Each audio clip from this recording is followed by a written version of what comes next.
Israel Lebanon സംഘർഷം കടുക്കുന്നു. Hezbollah ആക്രമണത്തെ തുടർന്ന് ലബനനിലെ വിവിധയിടങ്ങളിലേക്ക് ഇസ്രായേൽ വ്യോമസേന വൻ ആക്രമണം നടത്തി.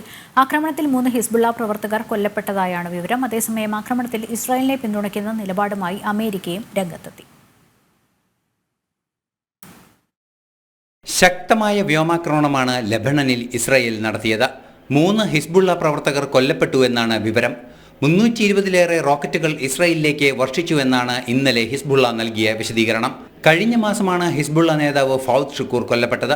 നേരത്തെ ഹമസ് നേതാവ് ഇസ്മായിൽ ഹനിയ കൊല്ലപ്പെട്ടപ്പോഴും ആക്രമണം ഹിസ്ബുള്ള നടത്തിയിരുന്നു. ഹമസ് നേതൃത്വം വെടിനിർത്തൽ ചർച്ച തുടരുന്ന സാഹചര്യത്തിൽ Hezbollah, Islamic Guards Forces, Houthi വിമതർ തുടങ്ങിയവർ ആക്രമണം തുടരുകയാണ്.